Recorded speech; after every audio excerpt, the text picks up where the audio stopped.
Chennai doctor issue சென்னையில் இருக்கக்கூடிய கிண்டியில கலைஞர் centenary super speciality ஹாஸ்பிட்டல்ல வந்து பாலாஜி அப்படிங்கிற ஒரு டாக்டர் ஒரு ரூம்குள்ள விக்னேஸ்வரன் அப்படிங்கிற ஒரு இளைஞன் வந்து சரமாரியா கத்தியில வந்து குத்தி இருக்காரு. அதுக்கப்புறம் அங்க இருக்கக்கூடிய செக்யூரிட்டி பொதுமக்கள் எல்லாருமே அடிச்சு போலீஸ்ல வந்து ஹேண்ட் ஓவர் பண்ணிருக்காங்க. அதுக்கப்புறம் விசாரணை என்பது நடந்திருக்கு. அதுக்கப்புறம் ஊடகங்கள்ல வந்து செய்தி என்னவா வெளியே வருதுன்னா, கத்தியில குத்திய விக்னேஸ்வரன் அப்படிங்கிற இளைஞனுக்கு வந்து ஒரு அம்மா ஒருத்தவங்க இருக்காங்க. அவங்க வந்து ஒரு கேன்சர் அஃபெக்ட் ஆன ஒரு பேஷண்ட்.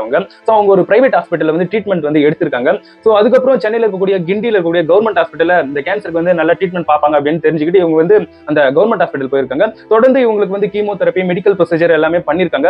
அந்த ஃபைனல் ஸ்டேஜ்ல வந்து அவங்க அம்மாவுக்கு வந்து உடல் உபாதைகள் என்பது ஏற்பட்டிருக்கு. அதுக்கப்புறம் அவங்க வந்து வேற ஒரு ஹாஸ்பிட்டல் வந்து கூப்பிட்டு போயிருக்காங்க. வேற ஒரு ஹாஸ்பிட்டல் இருக்கக்கூடிய டாக்டர் வந்து என்ன சொல்லியிருக்காருன்னா, இவங்களுக்கு வந்து ட்ரீட்மெண்ட் கொடுத்தது வந்து தப்பு, அவங்களுடைய லங்ஸ் வந்து பயங்கரமா அஃபெக்ட் ஆயிருக்கு, இவங்க வந்து ஒரு கிரிட்டிக்கல் சிச்சுவேஷன்ல இருக்காங்க அப்படின்னு சொன்ன பிறகு விக்னேஸ்வரனுக்கு வந்து கடுமையான கோபம் என்பது ஏற்பட்டு கத்தியில வந்து குத்தி இருக்காரு. இஃப் ஒருவேளை தவறுகள் இருந்தாலும் கிரைம் வந்து ஒரு சொல்யூஷன் ஆகிடுமா?